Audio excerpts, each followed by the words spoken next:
அஸ்ஸலாமு அலைக்கும். இன்றைக்கான பதிவில் நாம் பார்க்கக்கூடிய ஒரு திக்ர் ஒரு சஹாபியினுடைய வாழ்க்கையை மாற்றிய ஒரு அற்புதமான இன்னும் ஆதாரங்கள் நிறைந்த ஒரு திக்ர். இன்னும் இந்த ஒரு திக்ரினுடைய பலன், இந்த திக்ர் எந்த அளவிற்கு மகத்துவம் வாய்ந்தது என்றால், யார் ஒருவர் இந்த ஒரு திக்ரை ஓதி அல்லாஹ்விடத்தில் இறையஞ்சுகின்றாரோ அவரினுடைய துவாக்கள், அவரினுடைய தேவைகள் அனைத்தையும் நிறைவேற்றி தருவதற்காக அல்லாஹ் ஒரு மலக்கை இந்த உலகத்திற்கு அனுப்பி அவரினுடைய தேவைகள், அவரினுடைய துவாக்கள் அனைத்தையும் கபூல் செய்து தர வைத்து அல்லாஹ் அவரை அனுப்புகின்றான். ஆக கண்ணியமானவர்களே, அப்படிப்பட்ட ஒரு அற்புதமான திக்ர். இந்த ஒரு திக்ர் எப்படி நிகழ்ந்தது என்றால், ஒரு சஹாபி மதீனாவாசி, அவர்கள் சிரியாவிற்கு வியாபாரம் செய்வதற்காக வணிக பொருட்களை எடுத்துக்கொண்டு அங்கு வியாபாரம் செய்துவிட்டு மதீனா திரும்பும் பொழுது ஒரு அடர்ந்த பாலைவனத்தில் மாட்டிக்கொண்டு இருக்கின்றார். அப்போது ஒரு கொள்ளைக்காரன் வந்து விடுகின்றான்.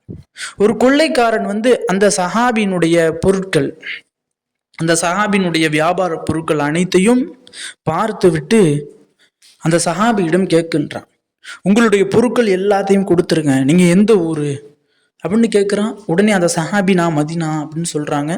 அப்ப உங்களுடைய வியாபார பொருட்கள் அனைத்தையும் கொடுத்துருங்க, நான் உங்களையும் கொலை செஞ்சிருவேன் அப்படின்னு சொல்லி அந்த கொள்ளைக்காரன் வாளை வைத்து கொண்டு அதட்டுறான். அப்ப அந்த சஹாபி கேட்குறாங்க, இல்லப்பா, என்னுடைய பொருட்கள் எல்லாத்தையும் எடுத்துக்க, என்கிட்ட இருக்க பணம் எல்லாத்தையும் நான் தந்துடுறேன், என்னை மட்டும் உயிரோட விட்டுவிடுப்பா அப்படின்னு சொல்லி அந்த மதீனாவாசியான சஹாபி கேட்குறாங்க. அப்போ அந்த கொள்ளைக்காரன், உங்களை நான் உயிரோட விட்டு விடுவேன், ஆனால் நீங்கள் உங்களுடைய ஊருக்கு மதீனாவிற்கு சென்று என்னையே நீங்கள் சொல்லி கொடுத்துருவீங்க, என்னையை காட்டி கொடுத்துருவீங்க அப்படின்னு சொல்லி அந்த கொள்ளைக்காரன் சொல்கிறான். அப்போ அந்த கொள்ளைக்காரன், நான் அவங்கள கொலை செய்து தான் ஆவேன் அப்படின்ற ஒரு முடிவோட தீர்வோடு நிற்கிறான். அப்போ வேற வழி இல்லாமல் அல்லாஹ் ஒருவனால் மட்டும்தான் என்னை காப்பாற்ற முடியும் அப்படின்னு நம்பிக்கொண்ட அந்த சஹாபி அந்த கொள்ளைக்காரன்ட்ட கடைசி அவகாசம் கேட்குறாங்க. 2 ரக்காயத்தை மட்டும் நான் தொழுதுக்கிறேன்ப்பா, அதுக்கப்புறம் என்னை கொலை செஞ்சுக்க அப்படின்னு கேட்குறாங்க. உடனே சரி 2 ரக்காயத்தை நான் தொழுதுக்க அப்படின்னு சொல்லி அந்த சஹாபிக்கு அந்த கொள்ளைக்காரன் உத்தரவிட்டுறான். சரின்னு அவங்க தொழுகிறதுக்கு அவருடைய பொருட்கள், அந்த வியாபார பொருட்கள் இருந்துச்சுல, அங்கே போய் ஒரு பக்கெட் தண்ணி இருந்துச்சு, அந்த தண்ணியை எடுத்து ஒழு செய்கிறாங்க. ஒழு செய்து விட்டு 2 ரக்காய தொழுது முடிச்சுட்டு இந்த ஒரு திக்ரை 3 முறை ஓதி அல்லாஹ்ட்ட துவா கேட்குறாங்க. துவா கேட்ட அடுத்த நிமிஷமே ஒரு ஒளியிலான ஒரு மனிதர் அந்த இடத்துல வந்து நிற்கிறாங்க. ஒரு ஒளி கொண்ட ஒரு மனிதர்னு சொன்னால் வெறும் ஒளி மட்டும்தான் இருக்கும், ஆனால் அவங்களுடைய உடல்லாம் தெரியாது, வெளியில் ஒரு ஒளி மாதிரி வந்து நிற்கிறாங்க. அந்த ஒளியிலான அந்த மனிதர் வந்து அந்த கொள்ளைக்காரனை குதிரையிலேருந்து அடித்து தள்ளி விட்டுறாங்க கீழே. தள்ளி விட்ட பிறகு அந்த மதீனாவாசிட்ட அந்த ஒளியிலான அந்த மனிதர் சொல்கிறாரு, இந்தங்க வாள், அவரை கொலை செய்யுங்க அப்படின்னு சொல்லி வாளை தூக்கி போடுறாங்க. அப்போ அந்த மதீனாவாசி சொல்கிறாங்க, எனக்கு கொலை செய்து பழக்கம் இல்லை, அநியாயமாக நான் ஏன் ஒருத்தவனை கொலை செய்யணும் அப்படின்னு சொல்லி அந்த சஹாபி, என்னால் முடியாதுங்க அப்படின்னு சொல்லிடுறாங்க. உடனே இந்த மனிதர், இந்த ஒளியிலான இந்த மனிதர் அவரை கொலை செஞ்சிடறாங்க. கொலை செஞ்ச பிறகு அந்த ஒளியிலான மனிதர்கிட்ட அந்த சஹாபி கேட்குறாங்க, நீங்கள் யார் அப்படின்னு கேட்குறாங்க. நீங்கள் எங்கேருந்து வந்தீங்க, எனக்கு ஏன் உதவி செய்கிறீங்க அப்படின்னு கேட்குறாங்க. அப்போ அந்த மனிதர் சொல்கிறாங்க, நீ 2 ரக்காய தொழுது அல்லாட்ட ஒரு துவா கேட்டப்பா, 3 தடவை ஒரு துவாவை, ஒரு திக்ரை ஓதி கேட்ட. நீ முதல் தடவை ஓதும்போது 3ஆம் வானத்தில் இருக்கக்கூடிய ஒரு வானவர் தான் நான், ஒரு மலக்கு நான். நீ முதல் தடவை திக்ரை ஓதி அல்லாஹ்விடத்துல கேட்கும் பொழுது 7 வானங்களினுடைய கதவுகள், அந்த வாயில்களும் திறக்கப்பட்டது. நீ 2வது தடவை கேட்கும்போது 7 வானங்களும் அதிர ஆரம்பிச்சிருச்சு. எந்த அளவுக்குன்னா நெருப்பு கங்குகளை போன்று அதிர ஆரம்பிச்சிருச்சு. நீ 3வது தடவை ஓதும்போது வானவர்களுக்கெல்லாம் தலைவர் ஜிப்ராயில் அலைஹிஸ்ஸலாம் அவங்க எனக்கு கட்டளையிட்டாங்க, இந்த உலகத்துக்கு போ, பூமிக்கு போ, ஒரு மனிதர் இந்த ஒரு திக்ரை ஓதி அல்லாஹ்விடத்துல அவருடைய சிரமத்தை முன் வச்சிருக்காரு, அவருக்கு உதவி செய்தாகணும் அப்படின்னு சொல்லி என்னைய அனுப்பி விட்டாங்க, அதான் நான் இங்கே வந்தேன் அப்படின்னு சொல்கிறான்.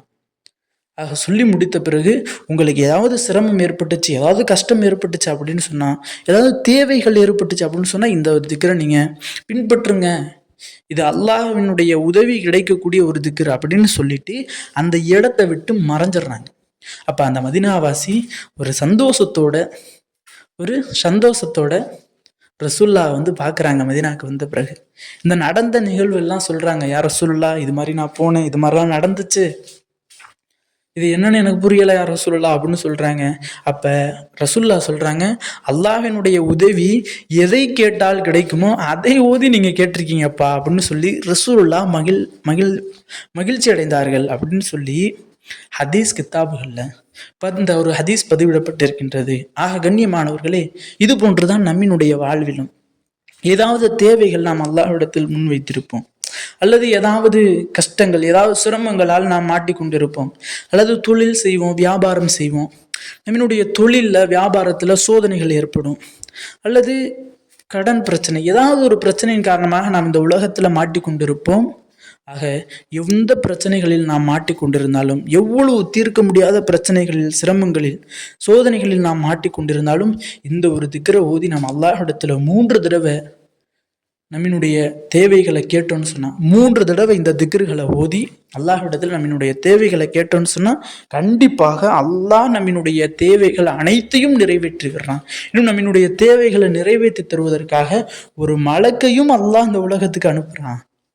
இன்னும் இந்த ஒரு திக்ரை ஓதக்கூடிய முறை எப்படின்னு சொன்னா, உங்களுக்கு ஏதாவது தேவை இருக்கு அப்படின்னா 2 ரக்காயத் தொழுது விட்டு நல்ல ஒழு செய்து, நல்ல உடல் சுத்தத்தோடு, உடை சுத்தத்தோடு நல்லா ஒழு செஞ்சுட்டு 2 ரக்காயத் தொழுதுட்டு நாம் சொல்லக்கூடிய இந்த திக்ரை 3 முறை ஓதிட்டு உங்களினுடைய தேவைகளை அல்லாஹ்ட்ட கேளுங்க.